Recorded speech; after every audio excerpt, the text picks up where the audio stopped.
Hello et bienvenue à la Minute Arthur, votre chaîne de productivité. Aujourd'hui, nous parlons de la deuxième partie d'un sujet que nous avons commencé depuis la semaine passée, qui parlait de comment mieux gérer ses finances.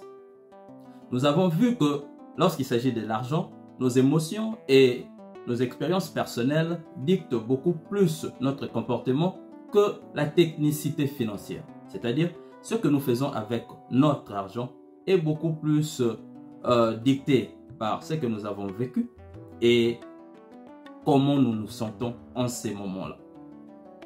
Nous avons aussi vu qu'il existe 3 états d'esprit majeurs lorsqu'il s'agit de la gestion financière.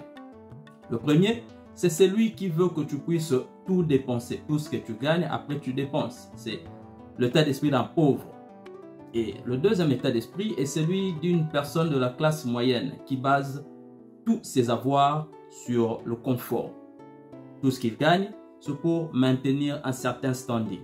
Et le troisième état d'esprit est celui de personnes riches qui basent tout sur le long terme, sur les investissements. Un point important à ne pas oublier, c'est que la richesse et la pauvreté n'est pas une somme d'argent donnée. C'est un état d'esprit. Donc, on peut avoir de l'argent et être pauvre parce qu'on a un état d'esprit de pauvre. Tout comme on peut manquer de l'argent à un moment donné, mais être riche parce qu'on a un état d'esprit de riche. Alors, comment faire pour sortir de cet état d'esprit de pauvre? Parce que la réalité est que la plupart d'entre nous, la grande majorité, vivent avec un état d'esprit de rareté, un état d'esprit par rapport à l'argent, un état d'esprit de pauvreté. La plupart d'entre nous, ce n'est pas notre faute personnelle. C'est parce que nous avons hérité cet état d'esprit de ceux qui nous ont précédés. Nous venons souvent des familles où parler de l'argent est un sujet tabou. On ne veut pas parler parce que voilà, déjà on n'en a pas. Et nous avons cet état d'esprit qui veut que nous puissions voir des gens riches comme étant des gens malsains. Ils ont dû faire quelque chose de mauvais pour avoir autant d'argent, autant de richesses qu'ils ont.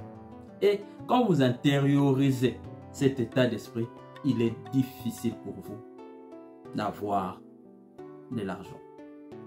Supposons que vous êtes dans une relation amoureuse où l'autre personne ne vous désire pas.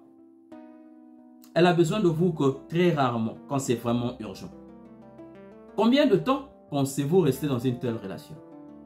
Malheureusement, c'est exactement ce que beaucoup d'entre nous faisons lorsqu'il s'agit de l'argent.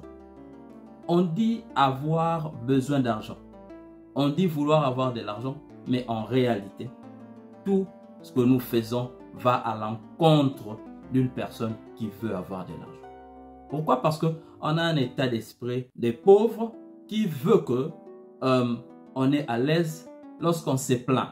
On est à l'aise lorsqu'on n'a pas d'argent. On a intériorisé le fait de ne pas avoir de l'argent.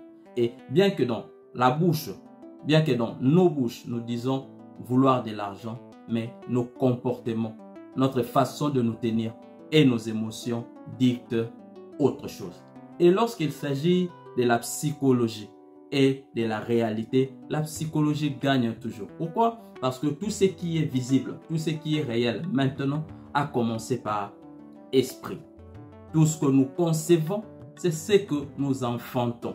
Si inconsciemment vous concevez la pauvreté, la réalité vous donnera la pauvreté.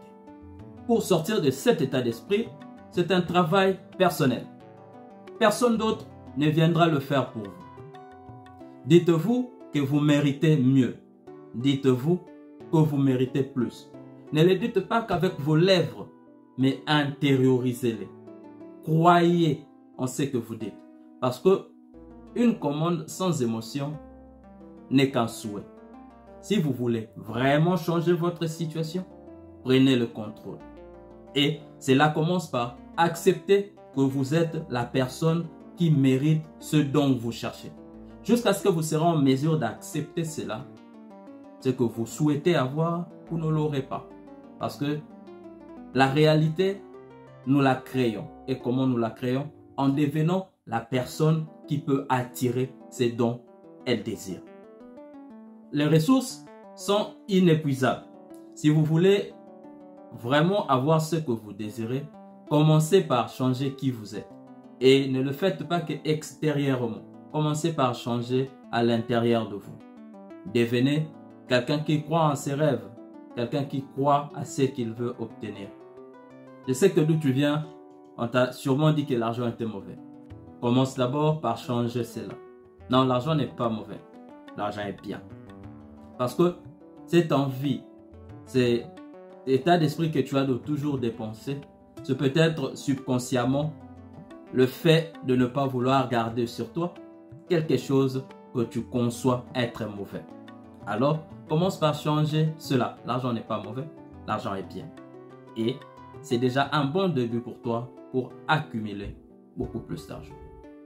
Au prochain numéro, nous parlerons de la technicité de comment mieux gérer son argent ou comment budgétiser.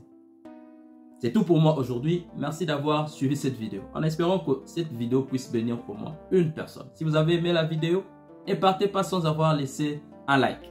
Et si vous n'êtes pas encore inscrit sur notre page YouTube ou sur notre page Facebook, please, faites-le. Peace. Amar.